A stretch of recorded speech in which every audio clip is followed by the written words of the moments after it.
L'atmosphère de notre planète la Terre.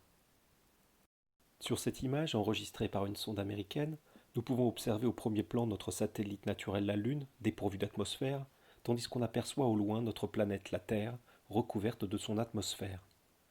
Cette deuxième image nous montre un lever de soleil vu depuis la Station spatiale internationale. Nous pouvons y observer la fine épaisseur de notre atmosphère terrestre. L'atmosphère de notre planète la Terre a une épaisseur difficile à estimer. Cependant, on considère souvent que son épaisseur est d'environ 100 km. Rapportée à un globe de 30 cm de diamètre, comme tu en as peut-être un chez toi, cette atmosphère aurait une épaisseur de 2,3 mm environ. La couche atmosphérique qui entoure notre globe a des propriétés et une composition qui varient selon l'altitude. La couche la plus basse, entre 0 et 10 km d'altitude, se nomme la troposphère. On y retrouve les montagnes, les principaux nuages, mais aussi les avions de ligne qui volent à la limite supérieure de la troposphère. La couche se situant entre 10 km et 50 km d'altitude par rapport au niveau du sol se nomme la stratosphère.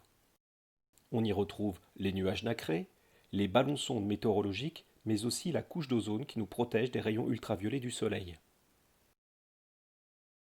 Entre 50 et 80 km d'altitude se trouve la mésosphère. C'est principalement dans cette zone que se produisent les étoiles filantes lorsque des poussières venues de l'espace frottent et s'échauffent lorsqu'elles pénètrent dans notre atmosphère. Au-delà de 80 km d'altitude se trouve la thermosphère. C'est dans cette zone que se forment les aurores boréales lorsque des particules de vent solaire sont piégées dans le champ magnétique terrestre. C'est à la limite supérieure de cette couche que se trouve la Station spatiale internationale à environ 400 km au-dessus de notre tête. Comme le montre cette petite animation, la température varie énormément selon l'altitude à laquelle on se trouve dans notre atmosphère. La présence de cette atmosphère permet actuellement de maintenir une température moyenne d'environ plus 15 degrés Celsius au niveau du sol, ce qui permet la présence d'eau liquide en grande quantité. Cette couche de gaz et de matière qu'est l'atmosphère exerce ce que l'on nomme une pression atmosphérique. Sa valeur dépend de l'altitude. Au niveau de la mer, elle vaut en moyenne 1013 hectopascales. En montant dans l'atmosphère, la pression atmosphérique diminue. Elle ne vaut plus que 500 hectopascales au niveau du haut du Mont Blanc, 250 hectopascales au niveau de l'altitude de vol d'un avion de ligne et 25 hectopascales à 25 km d'altitude. Cette diminution est due au fait que plus nous montons, moins il y a d'air pour exercer une pression.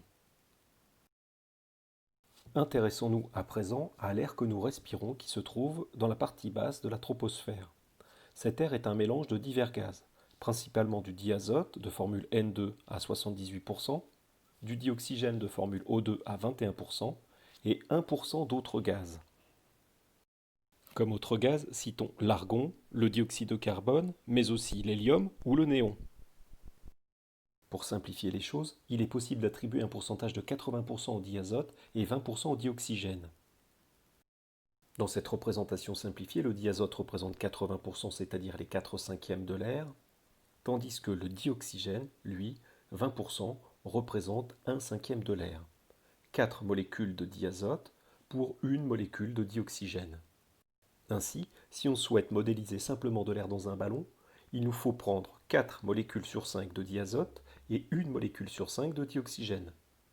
L'opération peut être répétée autant de fois qu'on le souhaite, mais à chaque fois, il faut respecter la composition de l'air, 4 cinquièmes de molécules de diazote pour 1 cinquième de molécules de dioxygène. Cet air nous est vital, en effet, il nous permet de respirer. Cette petite animation nous montre la différence de composition entre l'air que nous inspirons et l'air que nous expirons. Comme vous pouvez l'observer, l'air que nous expirons contient toujours autant de diazote, 80%. La teneur en dioxygène a, elle, fortement diminué et vaut à présent 16%, tandis qu'il y a maintenant 4% de dioxyde de carbone dans l'air expiré.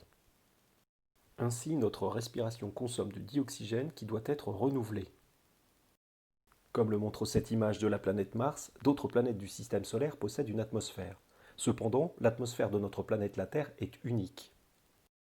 Sans cette atmosphère, pas d'autre choix que de porter un énorme scaphandre afin de survivre dans le vide de l'espace. Ce scaphandre permettra de reconstituer autour de nous les principales caractéristiques de notre atmosphère. Une pression atmosphérique permettant la bonne évolution de notre organisme, une température régulée, une protection contre les principaux rayonnements du Soleil, mais aussi il nous fournira l'air indispensable à notre respiration. Voilà, j'espère que cette vidéo t'aura intéressé et t'aura permis d'en savoir plus sur l'atmosphère de notre planète la Terre. En attendant de te voir, je te souhaite un bon travail et je te dis à bientôt.